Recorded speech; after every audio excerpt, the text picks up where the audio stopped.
እግዚአብሔር ደራሽ ነው።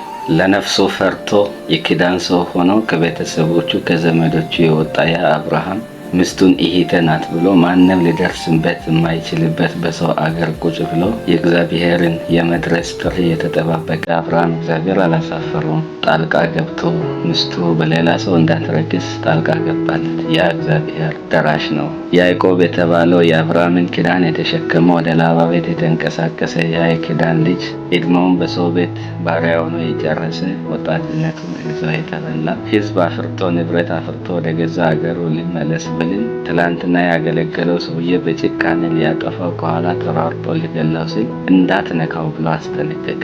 እግዚአብሔር አምላክ ሊጠፋ የሚችለውን ያዕቆብን የማስመለጥን ኃይል አሳይቶ ጠላቱን ላባን በሌሊት በሕልም ያስጠነቀቀ አምላክ እሱ ዛሬም ደራሽ ነው። የማትችሉትን ኃይል የማትችሉትን የማትቋቋሙት አይነት ሰዎች ሊያጠፏችሁ ከኋላችሁ ሲሯሯጡ ሊያስጠነቅቅ የሚችል ደርሶ በእናንተና በእነሱ መሃል ብሎኬጅ መፍጠር የሚችል አምላክ እሱ የእናንተ አምላክ ነው። እሱ ደራሽ ነው። ዛሬ ምናልባት ሰው ለእናንተ መፍትሄ መስጠት በማይችልበት ሁኔታ ውስጥ ሆናችሁ ሊሆን ይችላል። ማንም እናንተን ሊረዳ በማይችልበት ሁኔታ ውስጥ ብትሆኑ አምላኬ ግን ደራሽ ነው። እነዛን 3 ወጣቶች በአቋማቸው ጸንተው ለወርቅ ምስል አንሰግድም ባሉበት ከተማ የእቶን እሳት 7 እጥፍ ነደው እነሱ በእሳት ውስጥ ቢጣሉ አምላካችን ያድነናል፣ ባያድነንም ግን ከአምላካችን ውጪ ለወርቁ ምስል አንሰግድም ብሎ በእንቢታ ለአምላካቸው ወስነው ቢቆሙ እንኳን ጠላቶቻቸው በዛ ተናደው እሳት ውስጥ ቢጥሏቸውም እሳት ውስጥ እስኪጣሉ ዝም ብላቸው እንኳን እግዚአብሔር አምላክ ደራሽ ስለሆነ በእሳት ውስጥ 4ተኛ ሆኖ ተገለጠ።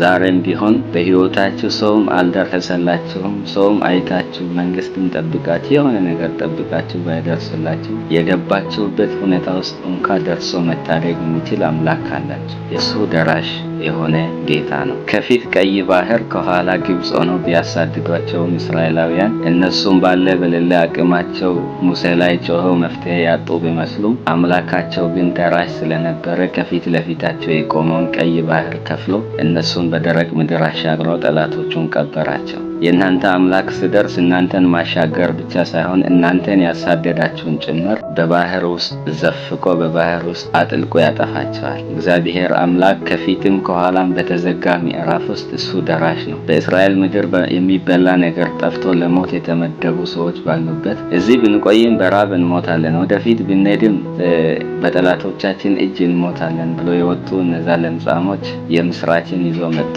ተስፋ ቆርጦ ወደ ጠላት ሰፈር ቢሄዱም ግን እግዚአብሔር ኮቴያቸውን ተጠቅሞ የሚበላውን አጥቶ የሰውን ልጅ እንኳን የዶሮ ኩስ የሚበላውን የእስራኤልን ሕዝብ የዶሮ ኩስን የሚበላ የእስራኤልን ሕዝብ ያዳነ አምላክ ሰማይን ከፍቶ ከጠላት እጅ እህልና የሚበሉትን የሰጣቸው አምላክ ከበባውን ያስወገዳቸው አምላክ እሱ ደራሽ ነው።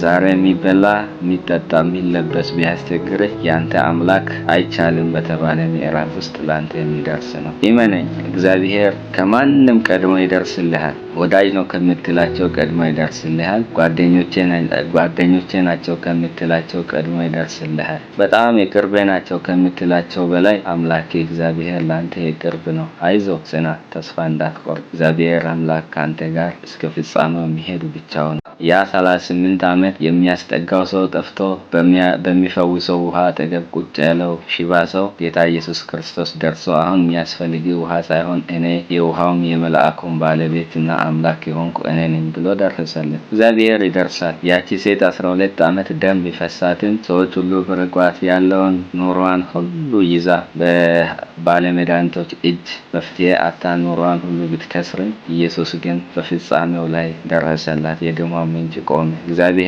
ዛሬ የሚያከስራችሁን ምንጭ ሊዘጋ ይደርሳል። ያስጨነቃችሁንና ሽባ አድርጎ ለረጅም ዓመት ያስቀምጣችሁን ነገር ሊያቆም እግዚአብሔር ይደርሳል። እግዚአብሔር ደራሽ ነው። ፈጽሞ ተስፋ አትቁረጡ። እርሱ ቆይቶም ዘገይቶም ቢሆን በ99ኛው ዓመት ደርሶ የሚያስቅ አምላክ ነው። እሱ ቆይቶም ቢሆን ሽምግልናችሁን ሽበታችሁን ሳያይ በሽበት እድሜያችሁ ደርሶ ልጅ የሚሰጥ ነው። የተዘጋውን ማህፀን የሚከፍት ነው። ቤተ መቅደስ ገብታችሁ በእንባ ስትሞሉ የሚደርስ አምላክና ቀንዳችሁን እንደ ሐና ከፍ ከፍ የሚያደርግ አምላክ ነው። ወንድማችሁን እህታችሁን ቀብራችሁ ታሪካችሁ ተቀብሮ በስብሶ ሰው ሲያበቃ ስትረሱ ከመቃብር በታች ሆናችሁ ሰው ሁሉ እናንተ ላይ ሲደመድም ደርሶ ሕያው የሚያደርግ አምላክ አለ። አይዟቸው፣ ጌታ ከእናንተ ጋር አለ። ደራሽ ነው። ሰብስክራይብ አድርጉ። ቤተሰብ እንሁን። ተባረኩ።